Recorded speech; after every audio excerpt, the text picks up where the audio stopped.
Hola, soy María Eugenia Valdés Vega. Por muchos años fui profesora en la licenciatura en Ciencia Política y en el posgrado en Investigación de Procesos Políticos en la Universidad Autónoma Metropolitana en Iztapalapa, Ciudad de México.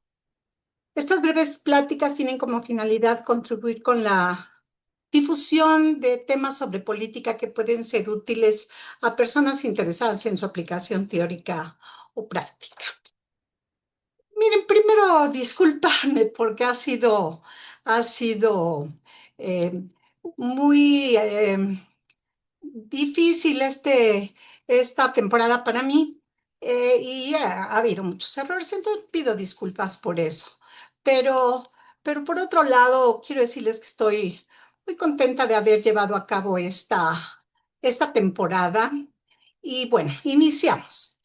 Miren, hoy es Mujeres y Política, que es un tema que yo pensé que me iba a resultar más fácil porque lo he trabajado a lo largo de muchos años a través de los trabajos de mis alumnas, pero sobre todo por los últimos tiempos que han sido tan interesantes para las mujeres en todo el mundo y bueno, especialmente para las mujeres en mi país.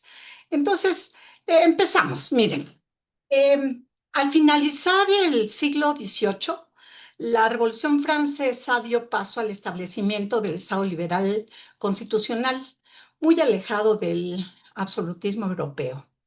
No obstante, desde mediados del siglo XIX, el siglo anterior, más bien posterior a esos sucesos, y hasta la Primera Guerra Mundial, se libró una disputa dentro del liberalismo político entre quienes abogaban por la ampliación del derecho al voto y quienes defendían a ultranza el sufragio censitario, es decir, el voto restringido solo a ciudadanos inscritos en un censo especial.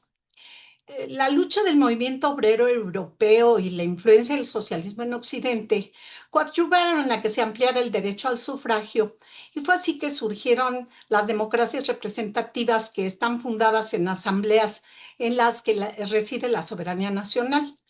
Desde fines del siglo XIX, en la elección de esas asambleas participaron obreros y otros sectores sociales antes excluidos, pero durante mucho tiempo se negó la participación de las mujeres.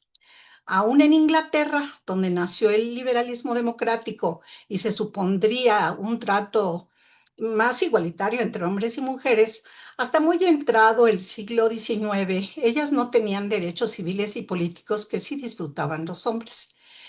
No podían ejercer profesiones como la medicina o el derecho, ni acceder a puestos en la administración pública. Además, las mujeres casadas no podían tener propiedades, redactar testamentos, ni ostentar la custodia de sus hijos. Y al igual que las solteras y viudas, estaban sujetas a grandes restricciones y todas, por supuesto, no podían votar. El origen de la exclusión de las mujeres en la política se explica por la categoría de género que, de acuerdo con Joan Scott, constituye un elemento de las relaciones sociales basadas en las diferencias que distinguen los sexos y una forma primaria de relaciones de poder. Según Adriana Medina y Ruth Gisela Márquez, que son mexicanas, esta categoría alude al conjunto de significados que son asignados por la sociedad a mujeres y hombres a través de la diferenciación de los roles, actitudes, conductas y responsabilidades que se definen como propias de unas y otros, teniendo como centro las relaciones entre ambos, que son relaciones de género. Las identidades masculinas y femeninas son determinadas por los procesos diferenciados de socialización y no solo simples derivaciones de las diferencias biológicas. Se trata de complejas construcciones sociales cargadas de significación que se proyectan y activan a través de las normas sociales.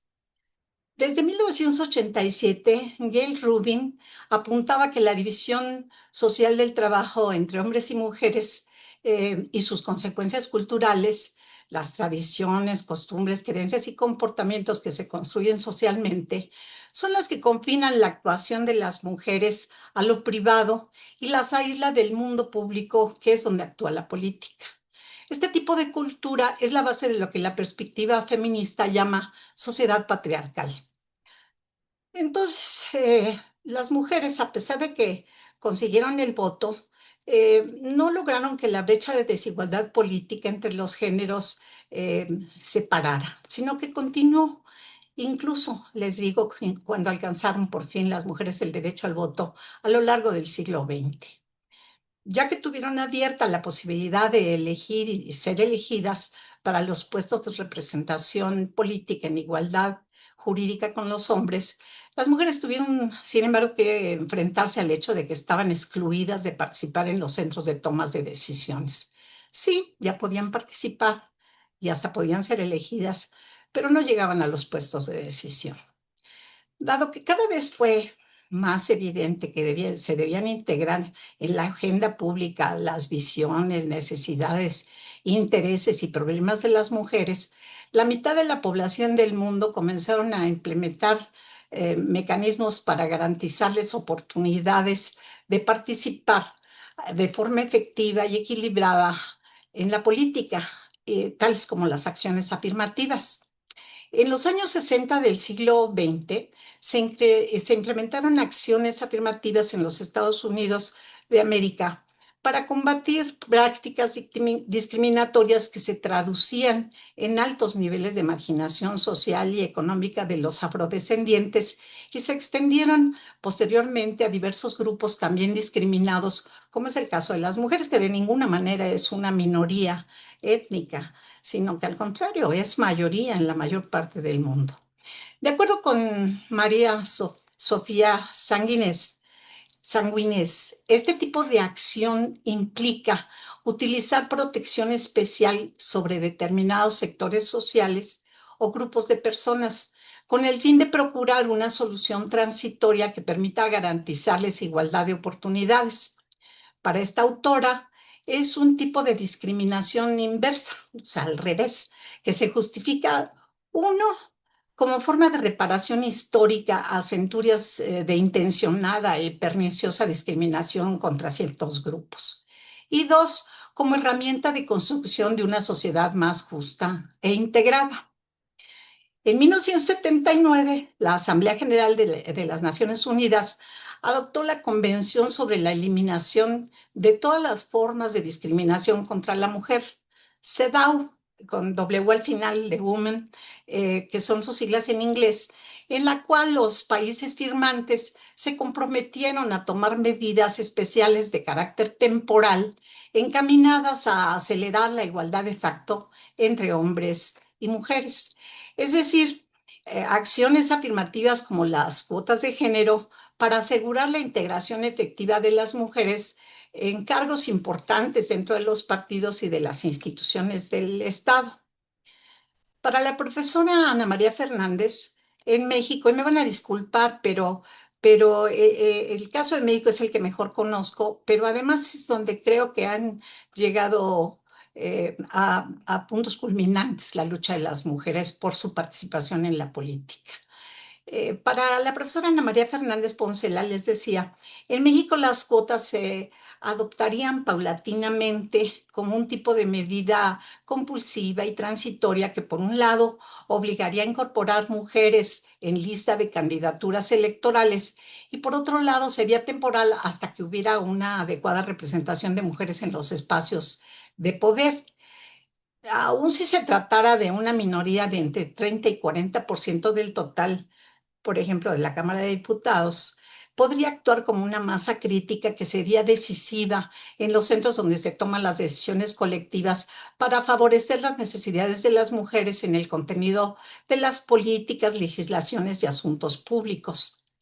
En su tesis doctoral, Nicte Tobar Ramírez estudia el caso de México y señala que, en efecto, las cuotas de género constituyeron una medida compensatoria y temporal, pero con muchos sesgos y válvulas de escape en las reglas de aplicación que fueron aprovechadas por los partidos políticos para seguir nominando solamente candidatos varones. Bueno, hicieron unas cosas realmente que merecerían un estudio aparte. Yo lo he hecho y créanme que a veces es hasta cómico, pero la verdad es que las mujeres resultaban víctimas de esas triquiñuelas.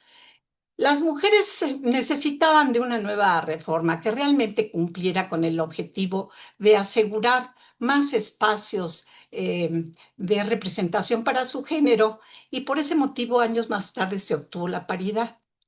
La norma constitucional en México fue reformada en 2014 para obligar a los partidos políticos a garantizar eh, eh,